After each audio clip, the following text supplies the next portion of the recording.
Au commissariat, Élise informe le commissaire Baker que la voiture du docteur Cresson a été retrouvée dans une rue isolée à la sortie de Montpellier. Comme il n'y a aucune trace d'accident, il s'agit désormais d'une disparition inquiétante. Le commissaire demande donc à Élise de vérifier les caméras de vidéosurveillance ainsi que le bornage de son téléphone. Pendant ce temps, Chloé apprend à son fils qu'elle n'a pas de nouvelles d'Evan depuis 2 jours. Mal à l'aise, elle lui révèle également qu'elle a découvert qu'il s'était inscrit sur une application de rencontre. Bien qu'il trouve cela hallucinant, le jeune homme pense que son père ne serait jamais parti sans les prévenir. Face à l'inquiétude de sa mère, Robin la prend dans ses bras puis lui promet que ça va aller. Dans la foulée, Chloé appelle Élise et lui confirme que son mari la trompe. La policière lui explique alors que l'enquête est bien plus complexe qu'il n'y paraît avant de lui dire qu'ils ont retrouvé la voiture de son mari avec les portières déverrouillées. À ces mots, Chloé réalise qu'il est vraiment arrivé quelque chose à son mari. Élise questionne ensuite Chloé sur la manière dont elle a appris l'infidélité de son mari. Cette dernière répond donc qu'elle est tout simplement tombée sur le compte de son mari sur l'application de rencontre Affinita. Non loin de là, Yann et Hugo épluchent le dossier sur le meurtre d'Avignon et relèvent que les 2 victimes, celle de Montpellier et celle d'Avignon, ont toutes les 2 été assassinées un 23 à 1 mois d'intervalle. Dans l'après-midi, Chloé passe au commissariat pour déposer la tablette d'Evan. Sur place, le lieutenant Cross et la brigadière Borel en profitent pour lui poser plusieurs questions. Evan avait-il de nouvelles fréquentations? S'était-il fâché avec quelqu'un récemment? Y a-t-il eu des mouvements suspects sur leur compte en banque? Comme elle cherche à savoir où ils veulent en venir, Élise répond qu'il ne néglige aucune piste. C'est donc inquiète que Chloé rentre chez elle.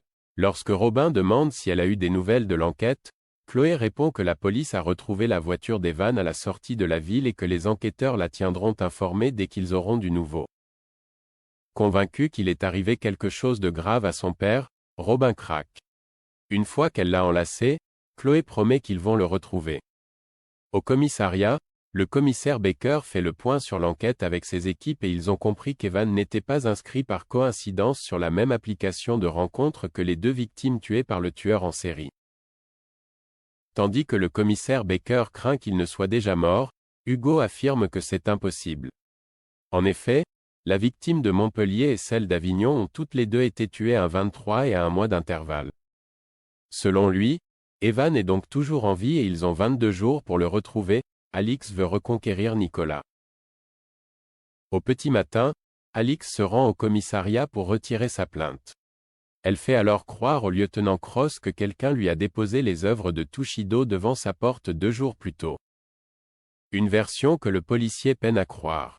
Il lui rappelle ensuite que cela fait bien trop longtemps qu'elle a de la chance et que cela risque de finir par tourner. De son côté, Roméo reçoit un appel de José qui exige le remboursement des 3 000 € qu'il lui a donnés en échange des œuvres de Tushido. Malheureusement, le jeune homme n'a plus l'argent. Malgré tout, José exige qu'il les lui rende avant la fin de la semaine. De retour à la galerie, Alix se réjouit que les affaires reprennent.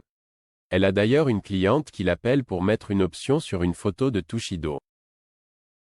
Elle reçoit ensuite la visite de Mark Moore pour une interview, puis pose même avec Maeva devant les œuvres miraculeusement retrouvées. Au commissariat, le commissaire Baker et le procureur Picard font le point sur l'enquête.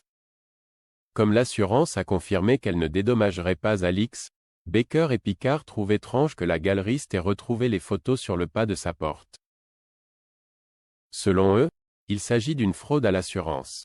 Bien qu'ils aimeraient la poursuivre, le commissaire et le procureur ont malheureusement d'autres affaires plus urgentes à traiter. En fin de journée, Tom et Maeva se baladent à la marina. L'occasion pour Tom d'apprendre à sa petite amie que José réclame son argent. La jeune femme ne voyant pas en quoi c'est leur problème, Tom révèle qu'il va aider Roméo à rembourser la somme en vendant son vélo. En parallèle, Alix et Claudine prennent un verre à la galerie. Au cours de la discussion, Alix confie à son amie combien Nicolas lui manque. Elle a même décidé de le reconquérir.